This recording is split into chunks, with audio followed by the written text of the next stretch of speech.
Hello, my name is Alex Colvin, and I'm the Public Programs Curator here at the Alabama Department of Archives and History. And I'd like to welcome everyone here in the Farley Auditorium and everyone who's joining us online for our second program in the Alabama Radio Moments series. Before we begin this program, I have a few quick announcements for upcoming events. I'd like to invite you this Thursday, October 27th at noon to join us virtually for a History Now on the Alabama Constitution recompilation.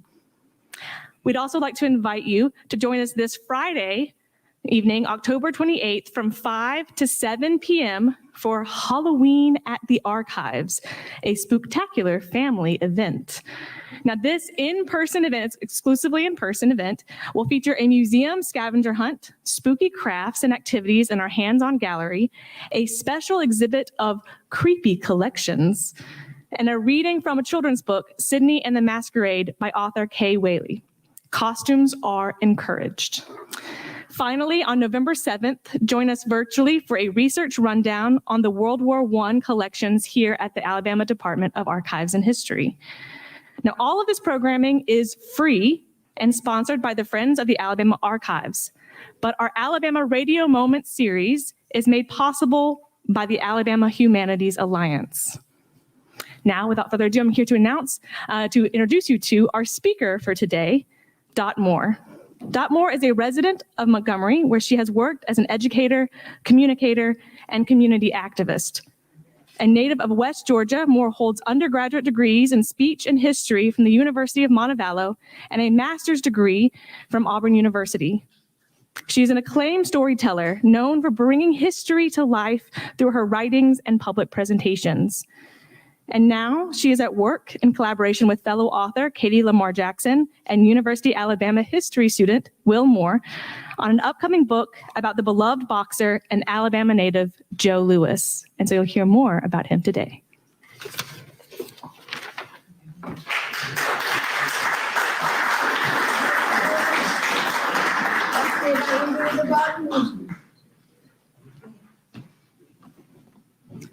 Thank you for coming.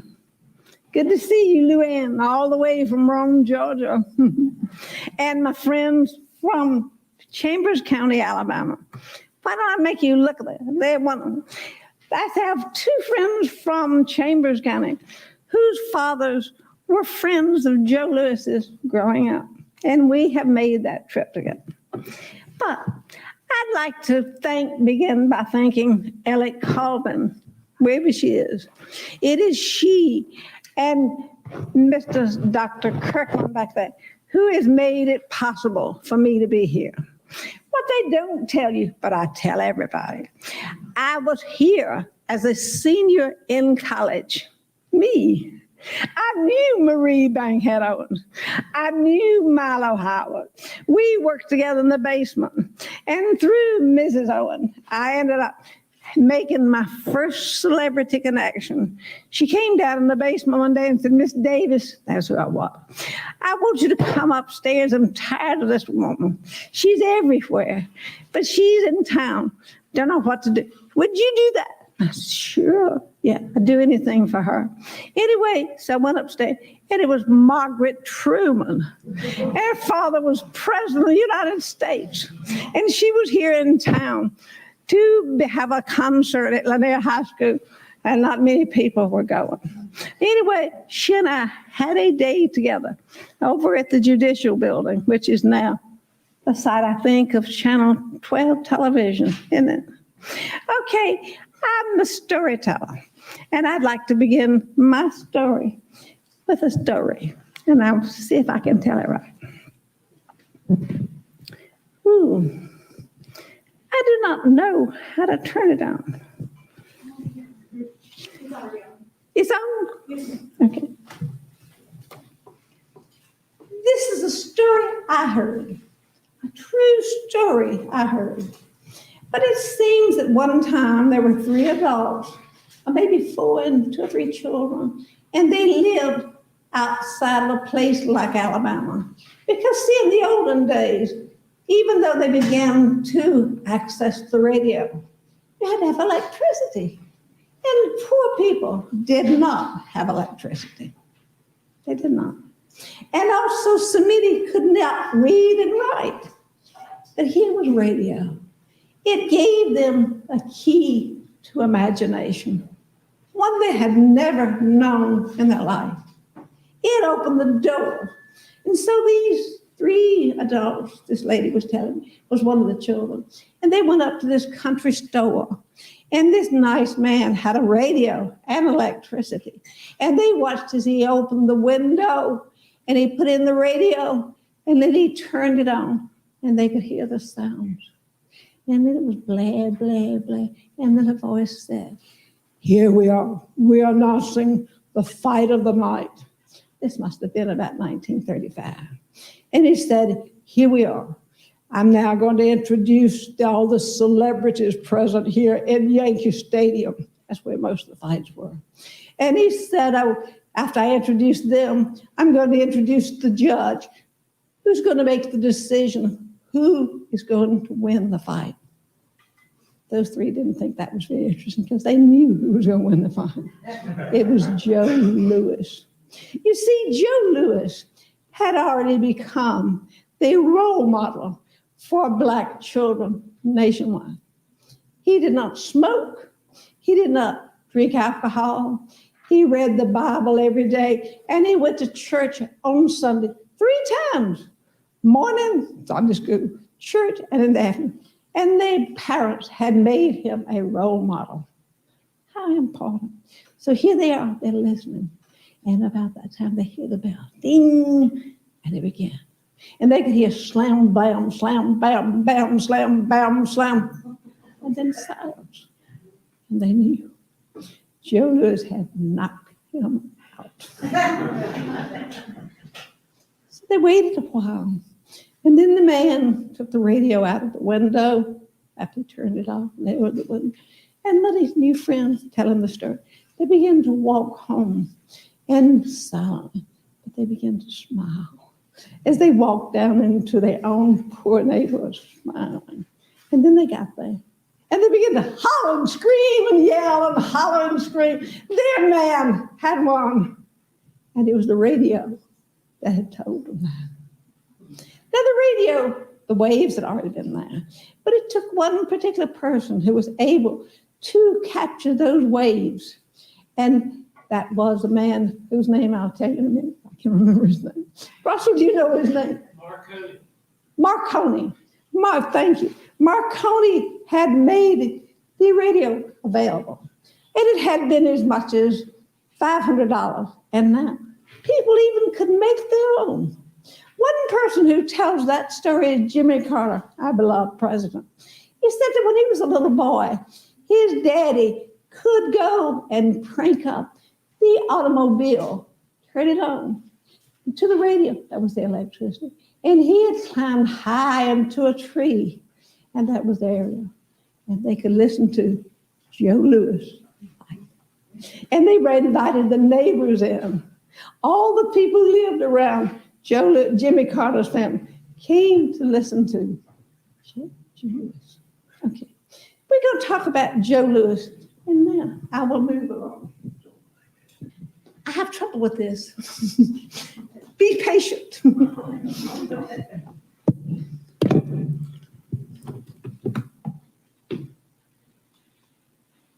that isn't it. There they are. To my left is Max Schmeling. Max Schmeling is about 10 years older than Joe Louis. He, of course, as you know, he's from Germany. He's good and kind. He, too, is a very respectable person. He was all of his life. Anyway, he's already beginning to fight. When little Joe Louis has moved from Chambers County to Detroit, he's already a star in Germany. In fact, into the years 1932 and 1930, he had become, by chance, the world champion boxer. Amazing. In the meantime, let's talk about Joe Louis. Joe, as I told you, or maybe I did, he was born in 1914 in Chambers County, Alabama. The poverty he knew is beyond telling. He lived in a log cabin. He was the 7th of 8 children. And you will see his mother and his father in just a minute. And he grew up in such poverty. And then sure enough, one night, and his father, who you will see a picture, he is taken away by the sheriff because he's mentally ill, so they said. And he's taken to Searcy Hospital, which is north of Mobile, in northern Mobile County. And Joe Lewis never saw his father again. He was 2 years old. Later on, his mother, she continues to work, doing her best, and by, a widow man met her and began to help her. And that was a blessing for Joe Lewis, because Pat Brooks, they married, and they lived together happily. And then one day, I only told you about the poverty. What had also happened was the Ku Klux Klan. The governor of Alabama was a Klansman. The mayor of Lafayette had used Cotton Tom Heflin. While he was never said he was a Klansman, he never opposed it. And even a minister here in town who we knew of as Bob Jones, while he was not a member of the Klansman, he never objected if they marched into his church and laid the contributions down. And he was Sammy. Where is Sammy Kirk? I saw him. He was also, he helped me with it. We found prominent churches in Alabama who had as speakers members of the Ku Klux Klan. And that's how Joe Lewis grew up. One night, his mother and the stepfather, named Pat Brooks, they were sitting up with family nearby. And as they sat there, and what happened? The car was suddenly surrounded by Klansmen. Of course, he stopped the car. And of course, he was beginning to get out. And one person looked and said, hey, that's Pat Brooks. He's good. That meant he didn't cause any trouble. Let him go. Let him go. And they drove on home. And that night, they decided, we're getting out of here. We are getting out of Alabama. And we will go to Detroit. One time I asked Dr.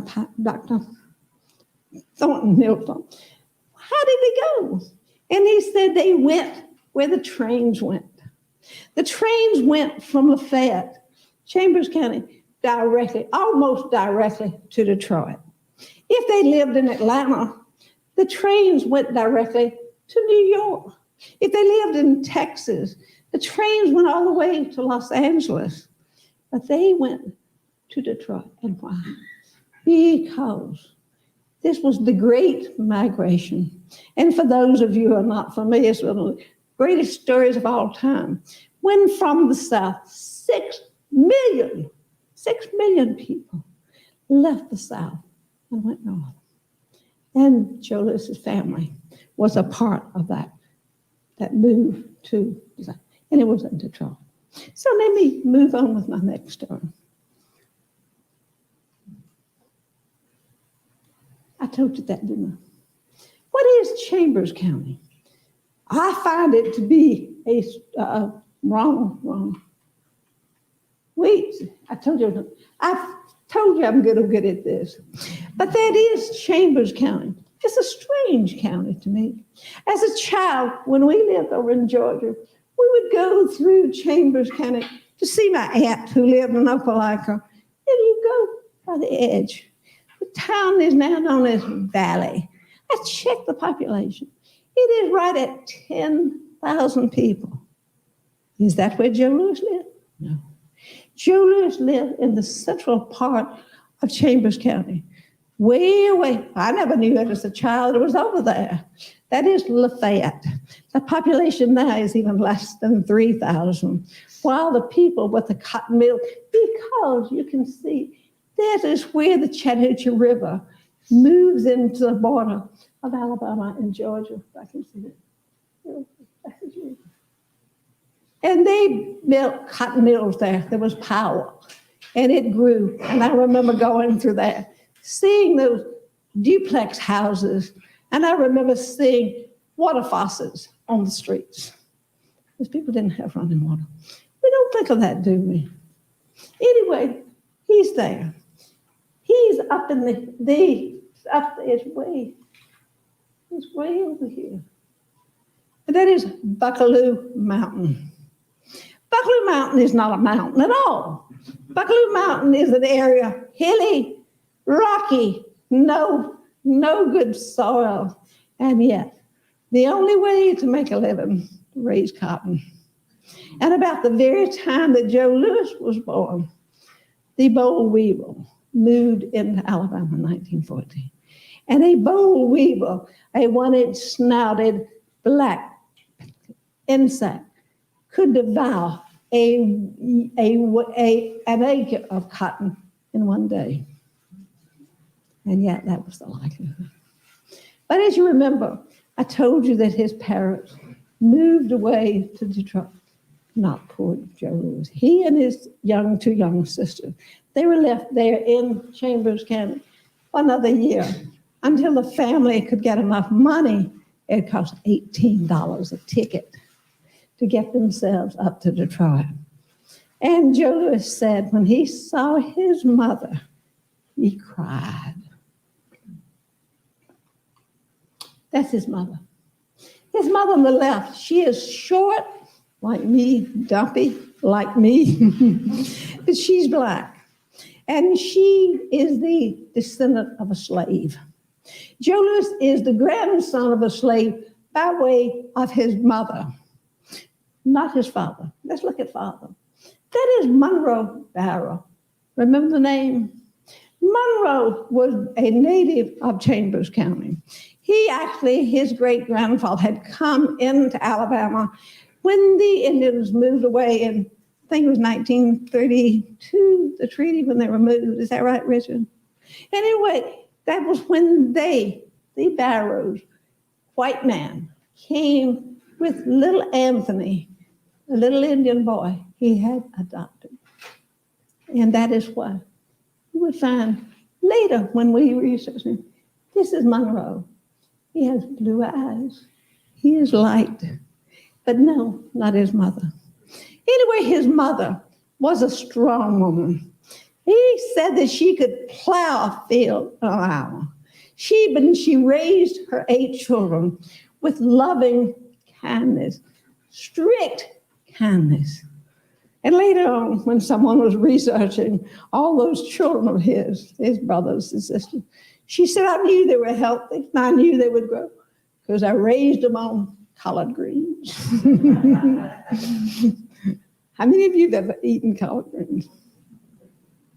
I never cared for them, myself, to tell you the truth. Anyway, that's what she said. I raised them on collard greens. And if I ever write a book, my title was going to be From Collard Greens to the Boxing Ring and Beyond. What happened to Joe Louis? Do you know that when he got to Detroit, when he cried when he saw his mother, and he went to a house they had rented, and he heard a strange noise. It was a telephone. He'd never heard a telephone ring. He also had an inside toilet. He'd never seen one of those. And it wasn't soon that his mother, she's going to take him to church, as she always did. And they grew up in this church that still exists, very popular church in Detroit. And anyway, in a few days, he met a friend. And the two boys, and they took him down to what you and I would call the recreation village of YWCA. And they took him in, and he went down in the basement. And what do you think he saw? A boxing ring. He'd never seen a boxing ring. But remember, he's big. He said, we come from big folks. I'm big. His father. I got his death certificate. When he died down in Alabama, he was, I think, 6'3" and weighed 230 pounds. They're big folks. As Joe Louis said, we are big folks. Some of us is black, some of us is white, but we all big folks. It's probably, I don't know it to be true, but I would suggest when he found that little boxing ring, when he saw it, he was probably 6 feet tall. And he was probably about 13 years old. He's big. And not too long after that, 2 men called bookies came in and they saw this beautiful young man, strong, because he'd been delivering ice there in the bottoms, it's called Black Bottoms in Detroit. He's moving ice to the 3rd floor, weighs 50 pounds, and he's strong. In fact, his first partner said, when he hit me, it was like being hit by a train. A train. Being hit by a train. But it continues. And it was not long until after that, the 2 bookies moved into Chicago to a trainer. And the trainer, Jack, his name is Jack Blackman, he trains him footwork, which he didn't know. He trains him to use both of them. See, Joe Louis can fight with both hands easily. They said he was left-handed. He just said he was both-handed because he could win either way. And this man, Jackie, taught him the footwork that he needed. And it was not long after that that Joe Louis was the Golden Gate champion of the world. Who else do we remember was ever Golden Gate champion? Governor Wallace, George Wallace. He was the Golden Gate champion for the state of Alabama almost at the same time. And if you and I went, as Marge and I did, to the Alabama Sports Hall of Fame, there's a plaque honoring George Wallace as a golfer. No. As a person who ran for, no. As a boxer. For he had won the Golden. That's a pretty interesting story right there. Okay, it continues. In the meantime, Max Schmeling is in Germany. He wins too. He sometimes loses. As I said, he's 10 years older than Joe Louis. He's winning. And I want to move on. Excuse me. Thank you, Russell. That is an interesting. I want to stop and show that to you.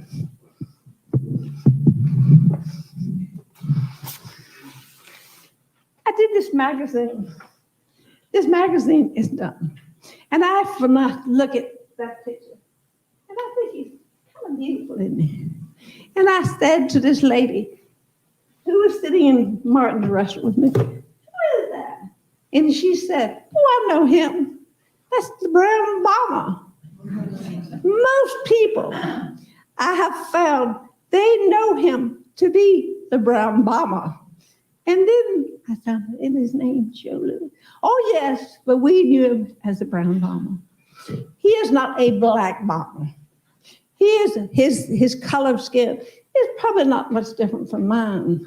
His father. Well, see, the father we just showed you. The father Monroe with the blue eyes who dies down in Cersei. His grandfather had been a white man, and that's how they got that name. And even though Joe Louis was suddenly known as that name just by accident, he always went by the correct name. His name is Joseph Louis Barrow, and he used that name forever. I'm pleased to know when Marge and I went to see his son down in Florida. What is his son's name? Very successful name. Joseph Louis Barrow Jr. And when we got to his office, he's a very well-known person, head of a group called the First Tee, which is a golf-centered system around the country that trains and helps young men primarily to find themselves with character. Because remember, Joe Louis had that. And this is his son, Joe Louis Barrow Jr. I heard from him just the other day. He still lived in Jacksonville, Florida. And his sister, who was named for the trainer, named Jack Blackman, he named her. His sister's name is Jacqueline. But when I asked the father, asked Mr. Barrow about his sister, he said she had died. But he lives happily and is retired. I want to move on somewhat to the end. speak. What's wrong with me? Told you I couldn't do it. Where are we now? Next. That is Max Schmeling. He has a long name, Maximilian, of course. And he is like Joe Louis. He's poor. He grew up in Germany, had an older brother and a younger sister. And as I said, he's younger, strong as well, and really kind of known with his beetle eyebrows. And when we came as a country aware of the moves of Adolf Hitler, he became a part of the move. Did he join the Nazi Party? He did not. Did he support Adolf Hitler? He did not. But in January 22nd, 1937, the two had a fight. And he and Max Schmeling came on the ship to New York Harbor, and he was welcomed. And they had to fight. And in the 5th round, he knocked Joe Louis down. And then about the 10th round, they just called him. And here's the man who never lost. Remember those children in the woods? They knew he would win. He lost. And when he lost, Hitler said nothing to do with him. And then he said, oh, he can be our man. And so Max Schmeling goes back to Germany as a hero. But that wasn't it. Right after that, Joe Louis fought in 1937 and became the world champion by defeating Mr. Braddock. But he said, I'll never be the champion until I defeat Max Schmeling. Sure enough. And here we end our story. In June of 1938, 70 million people, believe that? 70 million people turned on a radio and listened to that fight. In the stadium, it was Yankee Stadium in the Bronx of New York, 70,000 people packed that room. And the story is that a ship coming out of the Pacific Ocean stopped on the equator so we could hear. And so that the sailors could hear Joe Louis win that fight. When Joe Louis won, he became a hero to the world. And then I will end with this story. If I can find it. Where do you go? It keeps going. Told you I wasn't any good at this. Take me. Oh, this is a picture of the fight. That on the right is Max Schmeling. And then on the left is Joe Louis. And that is June of 1938. That was when the ship stopped. That's when 70 million. And as we talk about the radio, it was the single largest radio audience the world has ever known. Still is. And then, try me one more. You do it. You're better at it than I. There we are. That is Lafayette, Alabama. Who in here is from Lafayette? There you are. That is, remember, the county seat of Chambers County. And somehow or another, the people there decided they need an addition to the Victorian courthouse. So they built a building to the side. And they raised, when they met with the guy right here, you stick with me. Show me Casey Downing. That's Casey. Casey Downing is the sculptor, and he has designed that statue. And the man standing behind, what is he? Who is that? That's Casey. That's Julius Barrow. And he has come to Lafayette for the showing. And you can see there on the grounds the tarpaulin who had covered it. And hundreds had come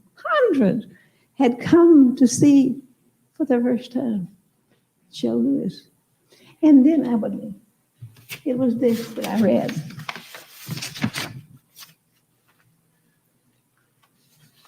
I've lost it. I'll find it.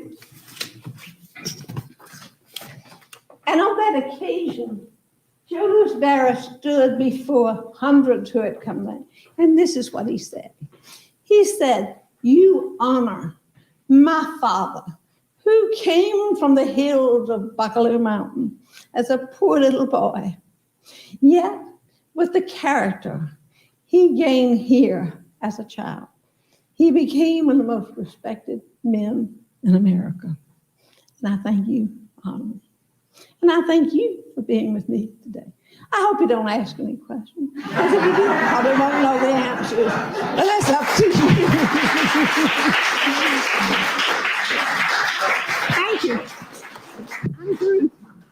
We do have time for questions if anyone would like to ask one. We also have to our online audience. If you type one into the comments, it'll be sent to me and I can ask it for you. Fighting was suspended during World War II. And I can remember as a little boy that in about 1947 or so, they resurrected the heavyweight champion of the world, and Joe Louis fought an American, and I can't remember the American's name. Does anybody remember that name? Does anyone Name who? who Joe Louis fought in 1947? Just after the World War II. I want to go back to that. I told you that Joe Louis Barra had become a role model for black. He was a world champion. He began in 1937, and then the 1938 fight. And whoops, thank you, Rocky. And then after that, of all things, he joined the army. He was not drafted like most people. He joined the army, and they offered him to be a colonel. He said no. I will be a private like everybody else. And so with that respect, becoming a member of the army, he gained the respect of the whites of this country. And by the way, he was here at Maxwell Field. What he did during those years, 4 years, he did exhibitions, and the soldiers, sailors, they came to see him. And he was at Maxwell Field twice. He was in Troy, Fort Rock once.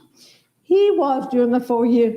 Also, one time he was over at Tuskegee at Fort, I think it's called Fort Moulton. It's not where the Tuskegee Airmen, it's the other place. And he found a driver. Remember, he's still the world champion. And he finds a driver who took him back to Tuskegee, took him back to Buccaloo Mountain. And he saw the house. It's still there, by the way, where he was born. And the driver, he walked around the house, we went over there just, you and I, went over there recently.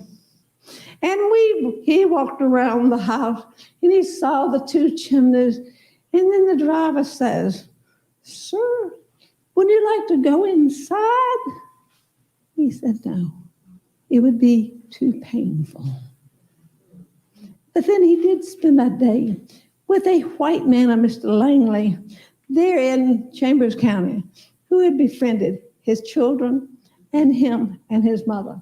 See, back then, they had only a vegetable garden, unless somebody gave them a pig or gave them a cow. Remember, Monroe's gone. I want to add one thing before I end that. When the last game was over, June 1938, the strangest thing, a coincidence happened. The sheriff of Chambers County, Sheriff Ware, who had taken him to that mental hospital when he was in 1960, and now it's 30 years later. He's there and he says to the doctor, they're talking about that amazing fight last night. Wasn't that something? Joe Louis, he beat him in 2 minutes and 20 seconds. And Bob Hope said, "I bought a ticket. It was expensive. Somebody called me and turned it. It was over. It was over." And the next, Dr. McCaffrey's listening. And the sheriff says, "Well, his daddy is right down the hall." He said, "What do you mean?" He said, I brought Monroe Barrow here in 1916, and he's still down the hall in the epilepsy ward.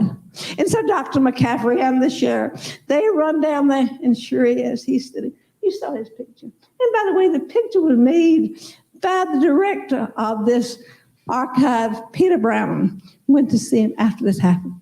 And the next thing they discovered, that this famous boxer has a father living in Alabama in a mental hospital. And so they contacted the local authorities, they contacted his family, and they contacted him that now he had to pay.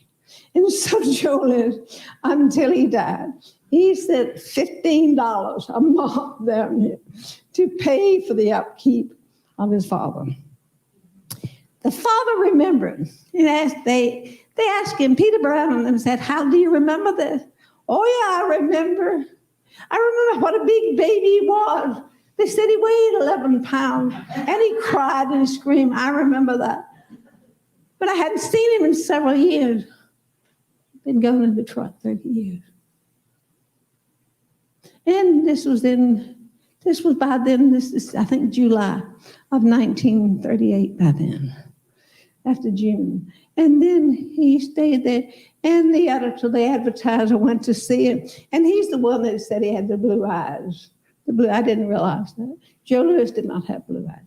This is his father. And then Peter Brown goes from here, well, from the other end, this is new. From the other end, he took the president of Alabama Power and a local attorney from Montgomery, and they interviewed him. And again, he was humble, he was nice, he was polite. That's what he always was. Now, I finished my story. I'm sorry, I'm glad you reminded me, though, that Dr. DuBose, because I didn't tell that he had a marvelous career in the military. And in the military, as an actor too, he was in a movie with a man who we know as Ronald Reagan. And when he died in 1981, Ronald Reagan had just been elected president in the fall. Ronald Reagan had just been shot by John Hinckley Jr. He's in the hospital. When he hears Joe Louis has died, he says, he will be buried in Arlington Cemetery. I want the rule. You can't be buried in Arlington Cemetery unless you have actively been involved in the military. And remember, he was an entertainer. Anyway, that ends that story. What do you have? You got a question? Yes, ma'am. We've got a question right from here. Vanzetta Durant. Dot, for those of us who know you and love you, of all the things you've been involved in your lifetime, what on earth triggered your interest in Joe Louis? Why Joe Louis? Why? That's a good question, Vanzetta. Actually, I've written 2 books earlier. I wrote a book about a fortune teller, and Mahalia Lancaster, she had visited in Chambers County, bought some property. Secondly, I found out that this other person who had written a book about, his name was John Wallace, and he was from Meriwether County, Georgia, but he was born in Chambers County. And then I learned from doing his genealogy that his grandmother was named Barrow. That rings a bell. It rings a bell. Because you remember now his name. And so then I began, Vanzetta, to research Joe Louis. It was such a coincidence to me that the Barrows and Joe Louis Barrow were from Chambers County. And by the way, it's not over because this statue still attracts attention. It was a wonderful thing that the architect, when he said an art object, and the judge said, what about a statue? About who? Joe Louis. He's from Detroit. Now, these are the people of Chambers County. And the judge said, Judge Calvin Milford, he said, no, he was born up here in the Buckley Mountain. And so you see the statue. I keep getting through, but really, it was by coincidence, Vanzetta. And then I'll tell you another part of it. when I learned we were having a bicentennial. Yeah. And only I had worked with the sesquicentennial. And the only blacks that were honored in the sesquicentennial, because I was the director of the pageant at the college, was Booker T. Washington and George Washington Carver. No more of that. We've had great people from Alabama. And so I was bluffed them. And they said, who? And I said, I'll take Joe Lewis. And that's it. And I've read 13 books. And I'm so impressed, not only with him, but with also Max Schmeling. Because how does it end? Max Schmeling lives on. He was not a Nazi. He lives on in Germany. He became a part of the Coca-Cola company. Before it is over, Max Schmeling owns a Coca-Cola franchise in Germany, and he's married to a beautiful actress from Czechoslovakia. They were married for more than 50 years. Max Schmeling died at the age of 99. And his wife, he had no children. And he and his wife had been married more than 50 years. Not Joe Lewis. Joe Lewis dies in Las Vegas. He has nothing. He has friends. His friend Frank Sinatra lined him up and took him to Houston to be met with Dr. DeBakey. And Dr. DeBakey said, his brain is a mess. And he also had a heart transplant. No, heart, that's not what it's called. What is it called? When you have a heart something. Yeah, one of those. Yes. Is there anything else that I don't know? Or you think I don't know? Then said, I hope I answered the question. He's really intrigued me. I've been impressed. Now, as I said, there are two people here that I knew were friends of his father's as he grew up in Chambers County. Now, you may think I'm talking about ancient history, and we think of that, but this is recent history. Joe Lewis is born in 1914. I'm born in 1931. He was 70 years. Now you can get out your laptop and try to figure out how old I am. I'm 99, and I'm delighted to be here with you. Please join me in thanking Doc Morgan. Thank you so much. Thank you. That was amazing. Thank you so much for that amazing presentation. Thank you all for joining us. And as you all hopefully know, this series is in conjunction with an exhibit that we have open upstairs called Alabama Radio Moments, where Joe Lewis is featured. It's on our second floor, so I encourage you to go through. It's free for everyone to go through there. And to join us again next month as the series continues on November 30th, Tori Bailey is going to come talk about her family's radio station, WZZA, which was the first Black radio station in North Alabama. So please join us again next month, November 30th. Thank y'all so much.